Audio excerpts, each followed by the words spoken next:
Teraz mi doplň, že by som asi za sebou nemusel mať svoje vysvedčenie. Ale asi nič nevidíte. To je jedno. Dobrý deň. Dneska to je absolútne random video. Chcem sa rozprávať o tom, o čom hovorí ten názov videa. Veci, ktoré si myslím, že robia ľuďmi cool a tak ďalej.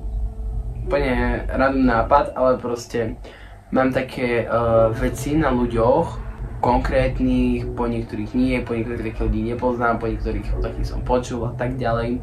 To sa mi proste na ľuďoch páči, keď niekto robí, keď niekto je, keď niečo vie, keď niečo tak. A toto je vlastne taký môj ako keby malý zoznam, alebo ako by som to povedal, proste tých vecí.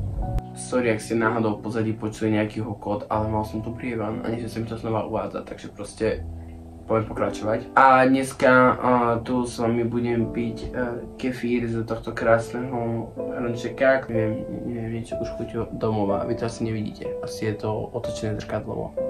A vlastne bude to iba také japujúce video, a tu možno s menšími visuals, niekde po bokoch, tu, alebo ja neviem, všade inde možne. Budem počas tohto piť svoj kefír. Myslím si, že poďme rovno na to. The first thing, čo mám na svojom, to asi neviete vidieť, to je jedno. Na svojom dlhom zozname mám, že prírodné vlasy, ktoré sú ale nejako ako keby iné. Prírodné vlasy, také proste iné vlasy, ale sú prírodné, že nie sú zafarbené nejakou farbou. Tým myslím, že nie, že by boli zlé nejako zafarbené vlasy. Ináč, aby bolo jasné, toto všetko je môj osobný názor. Don't judge me a ja nebudem judgeovať vás. Za to, že máte hlavu vás nebudem nemať rád. Jasné? A aj keď máte nafarbené vlasy. Späť ku téme. Rôzne vlasy, strašne milujem proste, keď je to nejaký úplne crazy účes, ktorý proste nemá každý človek, alebo je to niečo také úplne wow, také proste také niečo iné, nemá to proste každý druhý človek, nie sú to klasické dlhé vlasy, alebo rovné, alebo iba čisté kučeravé, alebo proste není to to, čo má každý druhý človek, je to proste niečo iné, je to niečo, čo proste nevidíte často a vtedy si proste poviem, že wow, that looks fucking cool. Ale nemôžu byť tie proste nafarbené, alebo môžu, ale nemôže to byť nejaká taká crazy farba, že to proste vidíte. Ono stráca taký ten šmrnc. Keď sú nafarbené na nejakú zvláštnu farbu, ktorá nie je prirodzená, tak si myslím, že to nevyzerá zle, ale viac sa mi ľúbi, keď je nejaký crazy účes a prirodzené vlasy. A začínam s vlasmi pretože ja mám nový účes, tak ma to tak napadlo. Akože tie témy sú fakt absolútne náhodne popreskakované.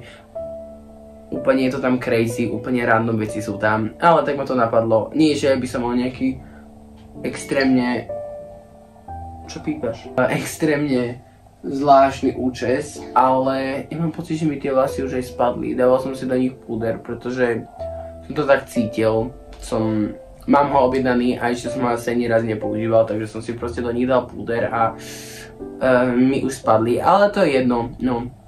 Takže hej, myslím si, že vlasky sú sexy a cool a je to také níž, keď niekto má také who are you? What a mysterious person. Ďalšie, čo tu mám, by som sa chcel venovať trošku takže outfitom, obliekaniu a tak ďalej, čo akože ja by som veľmi ťažovať nemal, keďže tu reálne práve teraz sedím v jednom tričkou z New Yorkera, ktoré som si kúpil asi v roku 2020? Asi. Neviem, mám ho strašne dlho, strašne dlho. Príjemné, je proste veľké, je proste super. Áno, proste obyčajné hnedé tričko, dá sa mi, že má už aj utrhaný golier tu na... But I don't really care. Let's be ekologický a šetrný k prírode, nemusíme si kúpovať mŕtve oblečenia. Outfitom. Strašne milujem detaily na outfitoch. A teraz detaily. Detaily myslím rôzne jewelry, nie šperky ako šperky. Ja potrebujem, aby tie detaily v tom toho outfitu, toho človeka mali nejaký zmysel. Ďalšie detaily, napríklad, keď si tak rozmýšľam, nie šperky, ale napríklad rôzne prívesky na tašky, náramky, ale to sú tiež šperky. Ale bližšie k tomu chvíľu. Gombíky.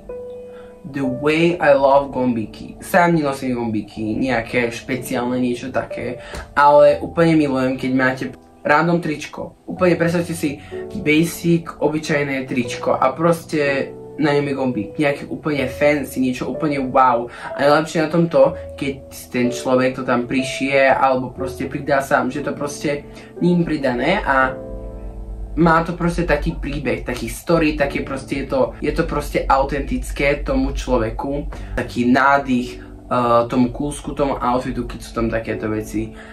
Napríklad aj tie prívesky úplne milujem, keď niekto má že tašku, teraz akože tu roztrhol vreco s labubákmi, či ako sa volajú tieto veci a Crying Angels a neviem čo všetko možné. Mne osobne sa to páči, ale aj nepáči. Mám rád takéto proste prívesky a tieto veci na taškách a tak ďalej, príde mi to strašne fancy, strašne cool, strašne niche, strašne proste všetko, úplne úžasné milujem. Ale je rozdiel medzi tým, keď si to vyrobíte, alebo si to kúpite, má to nejaký hlbší význam, alebo keď to od niekoho dostanete, ako keď sú proste ľudia, ktorí otvoria tú tému, otvoria ten Shein, otvoria ten Amazon, ja neviem čo všetko a proste si objednajú za, ja neviem, 10 €, 4 plišákov, 3 prívesky a nemá to absolútne žiadnu dušu.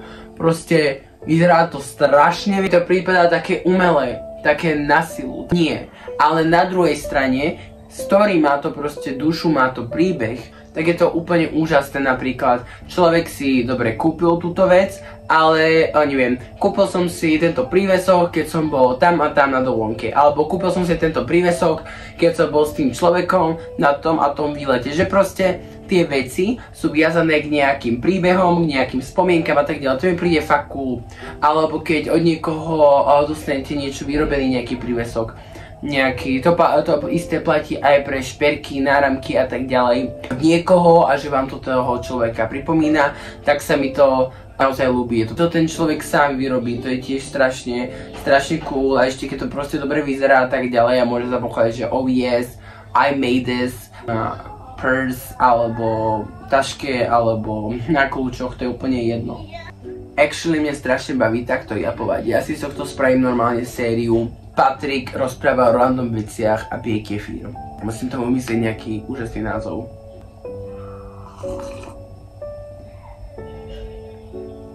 Strašne sa mi ľúbi, keď má niekto vlastný hrnček, alebo vlastnú lyžičku, alebo vlastnú vidličku, alebo vlastné miesto, kde furt chodí si sadnúť. A teraz nemyslím, že to vlastní, ako, pretože to musí vlastniť. Je to proste jeho lyžička, ktorá je jeho.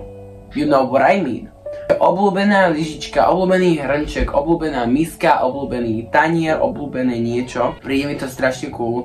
V tých miestach na sedenie, keď proste k niekomu prídem a má vlastné kreslo, vlastný spod, na ktorom vždycky sedáva. A mi to príde mi to fajn, príde mi to tiež také, že taký šmrnc, také proste, že this is him, toto je jeho. To je jeho teritorium, toto je jej teritorium tej danej osoby, je to toho človeka a je to ten človek.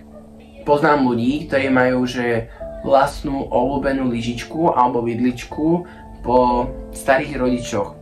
Minule som videl na Instagrame, že proste týpka má obľúbenú lyžičku a tá lyžička bola zrovna ako, bola to akože čajová lyžička, ktorú ale dostala tú lyžičku na nejakú fashion show proste v obálke, alebo ako proste to slúžilo ako pozvánka v nejakom kontexte. Niečo to malo asi spojené s tou kolekciou a to sa mi tiež strašne ľúbi, že proste týpka s tou lyžičkou každé ráno je jogurt a je to proste jej lyžička.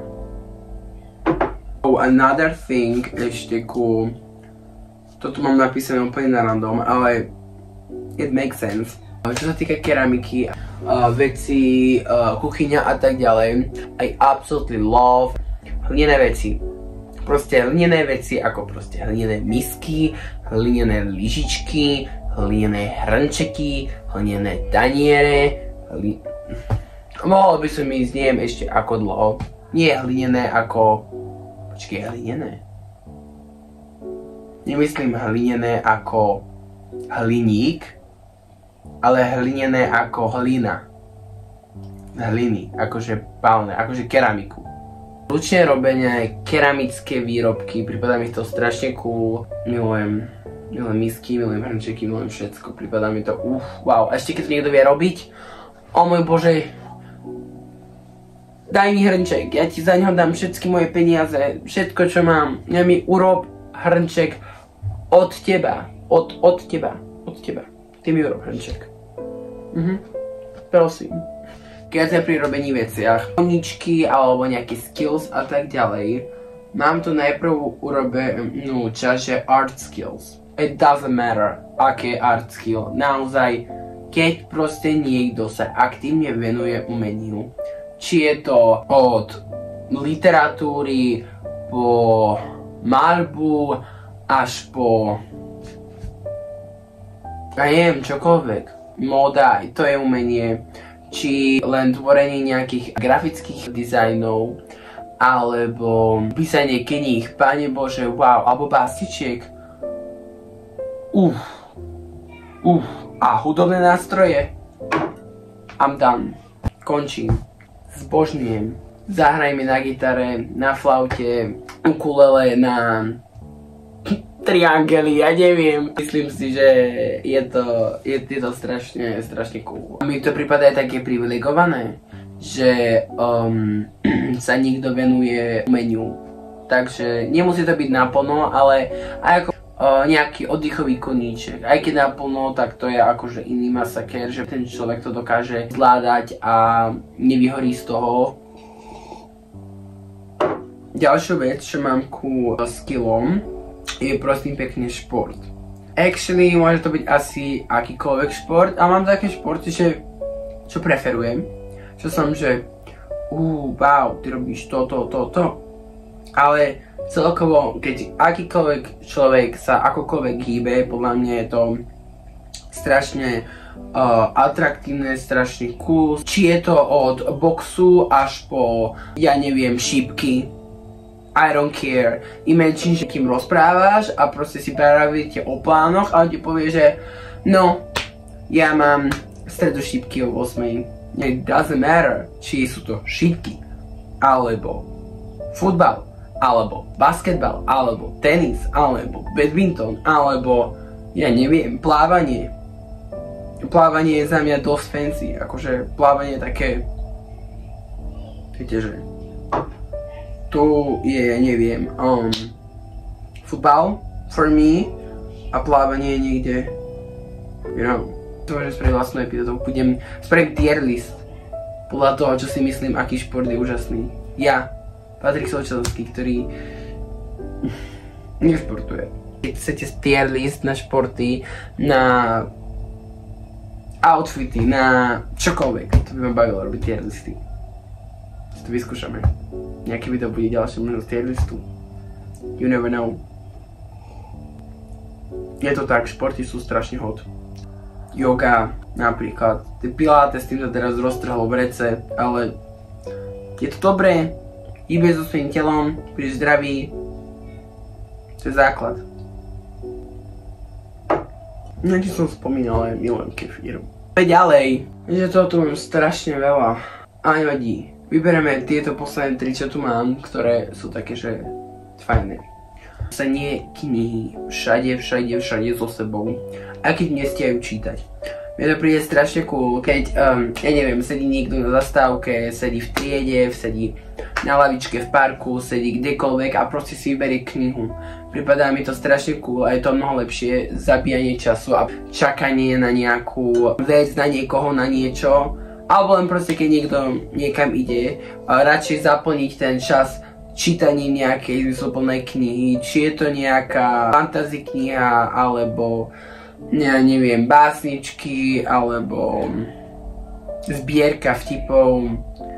Naozaj je to úplne jedno, či nejaká sebarozvojová kniha, proste pripadá mi to strašne cool, keď niekto proste číta knihu, radšej ako by mal scrollovať v tom momente. Áno, je jednoduchšie si vybrať ten telefón na tej zastávke, na ktorú budeš čakať síce iba 15 minút, Ale je to lepšie, keď si bereš knihu a budeš ju čítať. Obdivujem takých ľudí fakt. Lebo I'm trying also to be the best version of myself, ale niekedy sa to nedá.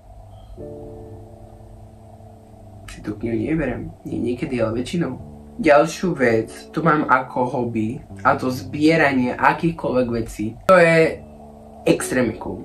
Úplne milujem, keď niekomu príde na návštevu, alebo sa s niekým môžem rozprávať a ten človek mi rozpráva o jeho hobby, čo zbiera, či sú to rastliny, či sú to kamene, či sú to známky, či sú to, neviem, historické veci.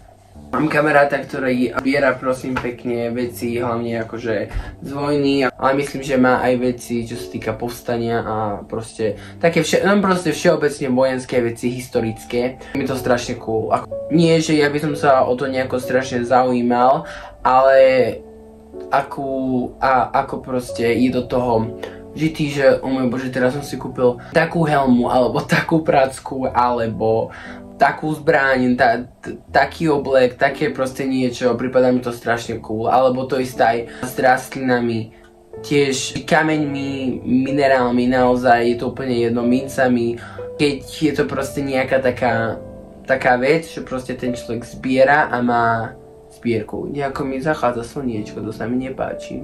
Tak asi budeme chvíľku bez slniečka. No zbieranie vecí je cool, môže to byť aj hrnčeky, môže to byť aj lyžičky, čokoľvek. I think it's so fucking cool. Kým je to v miere. Ďalšiu vec, čo mi príde strašne cool, čo sotobombu som to dneska zakončil, je špeciálne jedenie, špeciálna výživa, špeciálna potrava, proste sa špeciálne stravujú. A to teraz si nemyslím, že proste majú nejaké zdravotné problémy, aj keď give me a second.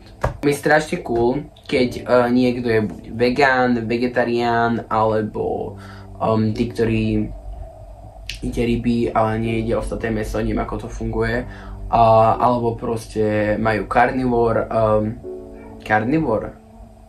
tak sa to volá, alebo keď majú raw, akože jedia iba surové veci, nie je spracované, myslím si, že je to strašne cool. A takisto si to myslím aj o ľuďoch, ktorí majú také, že bezlaktózový alebo bezlepkový. Sice áno, je to strašne ťažké podľa mňa pre nich, teda ja vďaka Bohu ničím takýmto netrpím, ale nedokážem si predstaviť, že by sa nemohol laktózu alebo lepok, alebo laktózu. What would I do? No kefír, no life. Anyway, také zaujímavé, keď niekto ide do reštaurácie, ide s niekým a on si proste síce musí, alebo chce dať nejakú tú vegetariánsku verziu, alebo bezlepkovú verziu, alebo bezlaktózovú verziu, proste mi to príde také zaujímavé, tak you're different a to sa mi na tebe proste páči.